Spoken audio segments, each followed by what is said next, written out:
There's no more collectors in Flesh and Blood. They've all left. They don't exist. They used to be here in 2021, and they have all gone. Is probably the biggest bullshit propaganda I have ever heard, man. I don't understand why I have heard this phrase so much in the beginning half of 2022.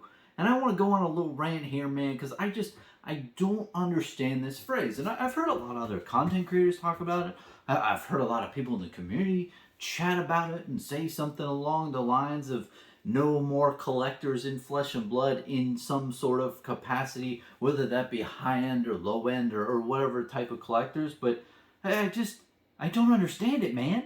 Like, look around.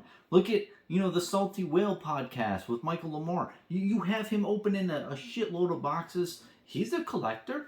Does he count? Oh, what about Saint from the Fable Hunters? You see him collecting a ton of stuff and throwing a bunch of cash at the game and collecting a bunch of awesome stuff for Flesh and Blood. It's in a lot of his videos. You can see it on the internet. You can see it in your eyes. And Fluke Boxes as well, man. There's a lot of collectors out there who are actively making videos of them collecting. And not only that, but you might say, well, Bronson, that's just a couple people. Oh, that's just a very small subsect. Those are just like the remnants of a dying breed and all that stuff. But is that really true, man? Is that really true? Do you really believe that?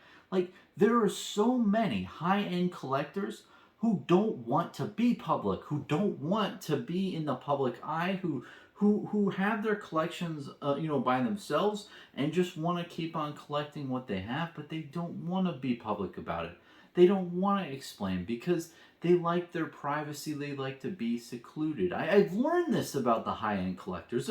They're a seclusive bunch. They're like the elusive Sasquatch. They do exist, but they don't like to be photographed. They like to walk around in the woods and have a good time. They don't like to interact with the normal people, man. They like to be on their own and be in their own communities and be reclusive, man. And I think that overall, this has been the craziest propaganda for the game, and I don't understand it. And I want to go on memory lane, go down memory lane a little bit here.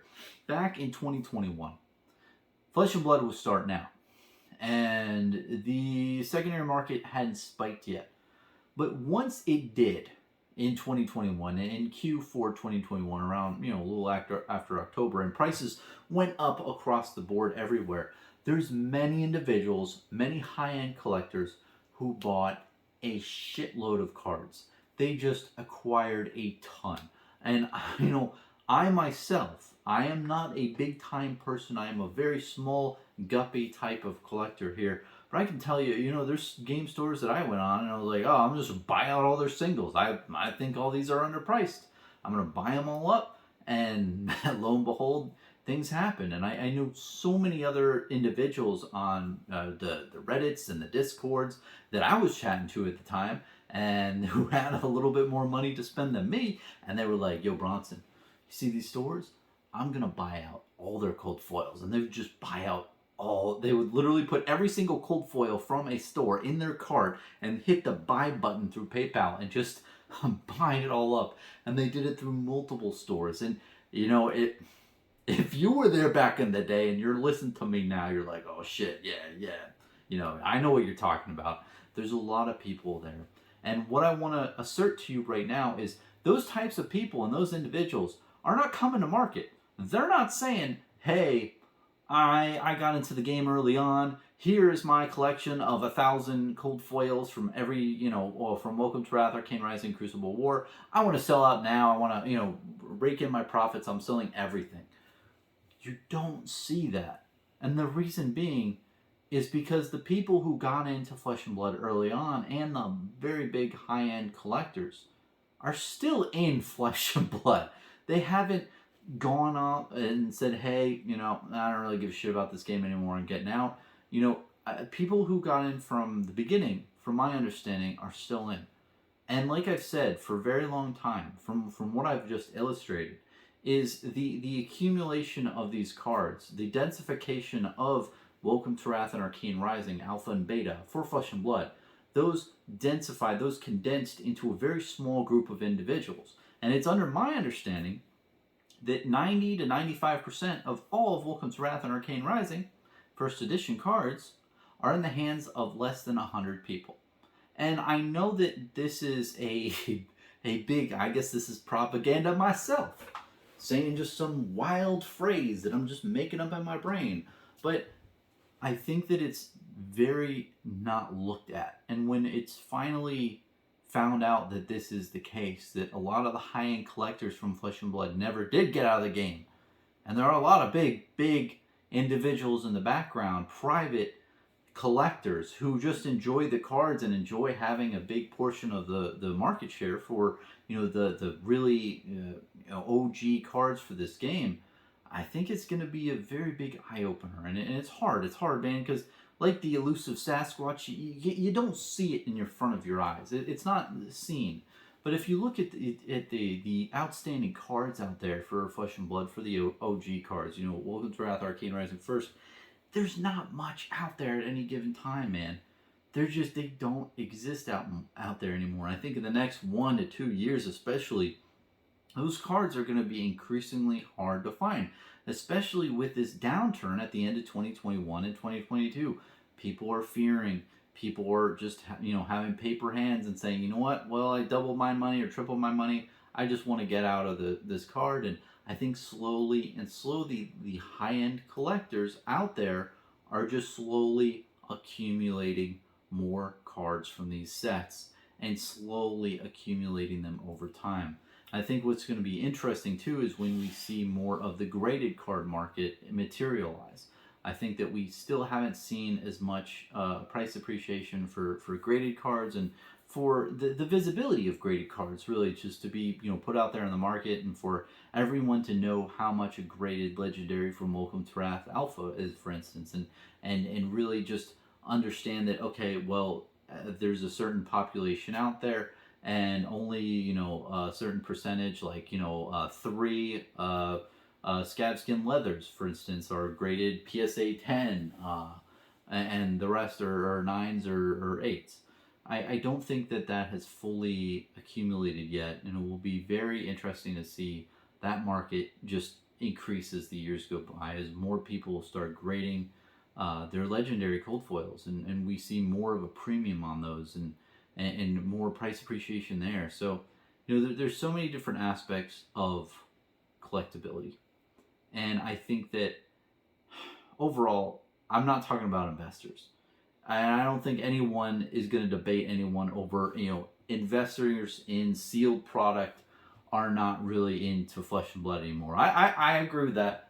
I for the most part, that makes sense. I still, collect, or I collect, but also type of invest in sealed product for Flesh and Blood. So, but even still, as me as an investor in different portions of Flesh and Blood sealed product, I do assert that yes, for the most part, a lot of people who are investing in sealed product for Flesh and Blood, it went out the door. A lot of them were in it for the quick flips, and the people who really did believe in the game and were investors saw that there's not much price appreciation on a lot of the boxes for the current period of time. Will that change? We'll see in the future, but that's beside the point. The point is, the investor side, I don't give a shit about. The collector end, though, when you say there are no more collectors in Flesh and Blood, or the high-end collectors are all gone, or a lot of collectors are on the side waiting, and they might be, but I think that people are going to be very surprised about the actual number of high-end collectors in Flesh and Blood, and the actual number of collectors out there who are actively buying.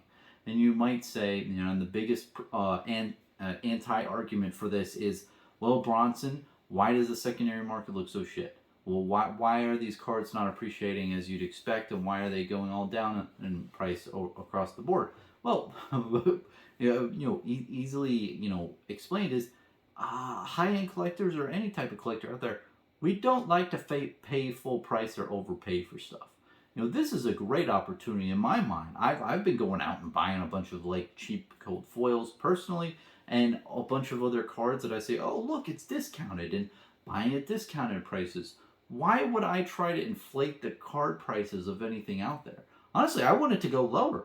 And I'm telling you, I'm completely biased of this because I own a shitload of Alpha, Welcome to Wrath commons, and also Arcane Rising First commons. And I will be completely and utterly honest with you. I hope they don't go up in price. I hope they go down in price even more so I can get more of them. I want to get more. And the way I get more is when the price goes down. So, there's no way I'm going to push the price higher and higher. The only thing that's going to do that is, once these cards get in short supply and the demand over there, just more like new collectors come into the game. But I think overall, the people who have been in for a while for Flesh and Blood, and the people who realized that this game was something and really put a good amount of money into acquiring a good amount of cards from the earlier sets, realizing that that's going to be important 5-10 years down the line. I don't think that too many of those people just flipped the table and said, I'm done. I think you might have had a couple people like that. But of the less than 100 people who own 90 to 95% of the total print run of Welcome to Wrath Alpha and Arcane Rising, I'll say that again, I don't think too many of those individuals did that. I think that they've all just stayed with it and are still, to this day, in 2022, slowly acquiring different cards on the back end through different, things that aren't on the secondary market, like TCG Player and eBay and what have you. I think they work out deals on, Discord and other realms that kind of just skirt the whole secondary market that's visible to you and me, while still accumulating their collection, Facebook and what have you, and all those things that aren't really tracked. I think that they're trying to get good deals. I don't think they're trying to pay market price. I think they realize, like, hey, even if they are like very wealthy and have millions of dollars, I think that they're very smart and realize, like, hey, this is a good opportunity for me to like look around and make money on the buy and find good deals with, maybe people are just getting out of the game and they own one legendary cold foil from Alpha or something, and they might have owned like a couple other like majestic Alpha cards, like, oh, they can, do a little collection buy here and there. I think that that's what they're really doing. And I think that overall, I've heard so many different people out there in the community of Flesh and Blood say there's no more collectors in Flesh and Blood. They're all gone.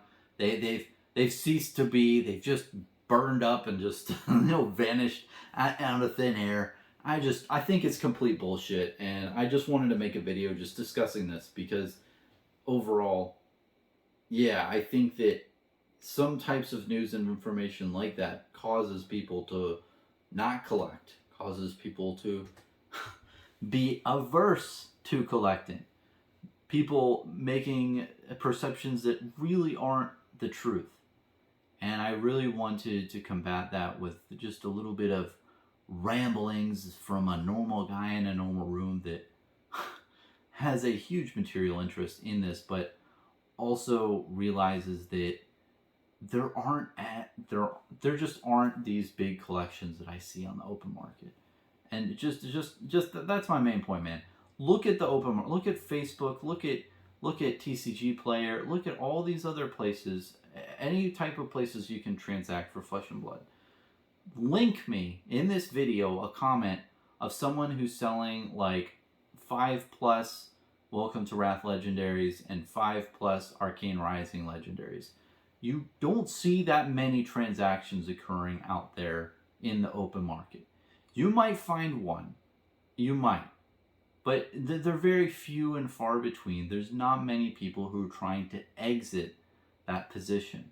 The people who are in the position of owning a good amount of those cards and that sealed product are keeping it. They're not selling out. I mean, if you just hear other big time collectors out there in this space talking about Flesh and Blood, talking about how they view the cards and how they view collecting, I think you'll also notice that those individuals don't really want to sell ever, and they want to hold for a very prolonged period of time because they just love the game and they love being a part of it. And I know that we have different faces out there and different personalities, like, you know, Saint from the Fabled Hunters channel, like that. He provides a great, an exemplary just figurehead for what a collector should be, or what it can be. Just, you know, an ambassador of the brand, and just full force, like, I love this thing and I want to collect everything about it, and I want to, you know, preserve the history. Like, that's huge. And, you know, same with, you know, what is it, Salty Whale and Flukenbox, and a bunch of other collectors that I'm missing out. You know, probably Louis from Kitchen Table, and, you know, there's probably a lot of other collectors. I'm sorry, man, if I'm forgetting your names, but there's a lot of big collectors out there who collect a lot of Flesh and Blood that really just love the game overall, and the game really hasn't upset them to the point where they want to just get out and liquidate their collections. They want to keep adding to their collections, and in this down economy and in this down period for Flesh and Blood in general, the secondary market, they want to acquire more. And I think that the analysis of saying, well, the price of cards is down, which means no collectors are here to buy the cards, I don't think that that is a correct assessment of the secondary market for Flesh and Blood. Do I believe investors in sealed product, investors overall in Flesh and Blood are out? Yes, I think the majority of them are out of the market and aren't actively trying to flip things, or you know, turn a dime, or do anything to where they're trying to treat Flesh and Blood as investment. I totally agree with that. Do I think that a lot of the TCG sales out there are from active, you know, players of the game and demand of different cards like Command and Conquer or Art of War or the Spring Tunic? Does player demand attribute to a lot of the growth in the secondary market for Flesh and Blood? Yes. Yes, I totally am on board with that. But to just say that collectors are also out of the game and they just don't believe in Flesh and Blood, they don't want the cards anymore, and they don't believe in the collectability of the game, and you know, maintaining collectability going forward, I just don't believe that shit for 1 minute. And it's been propagated for a very long time that collectors are out of Flesh and Blood. But it's just it's really far-fetched.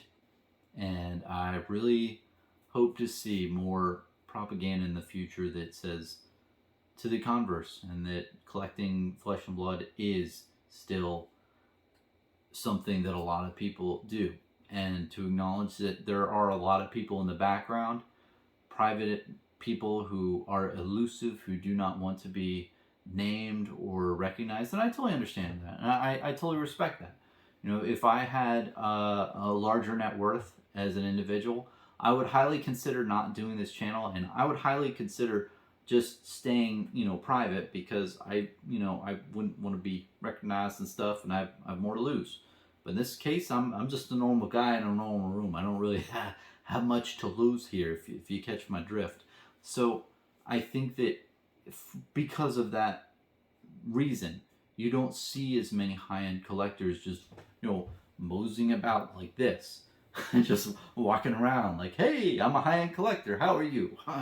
Top of the morning to you and everything. You don't see that as much, but they do exist. And you know, I was talking to Saint from the Fabled Hunters recently. I know I talked about him a lot. Really cool guy. When we talked, and apparently the Pro Tour chain that was won, he facilitated a sale, I believe, with a high net worth individual, right? A high-end collector for that card. And you heard so many different, I have heard so many different stories about that event, the Pro Tour event up in New Jersey, where the like play mats that the pros got, the Heart of Findel, and a lot of the card sleeves were purchased by investors and collectors, or collectors, right? So when you see that, that is really kind of an indication that they do exist, especially with the chain one. Like, that's not really going to be a investor type object. That is a collector piece that high-end collectors really care about. You know, a one-of-one type of scenario. Wow, this was the first, you know, Pro Tour of Flesh and Blood.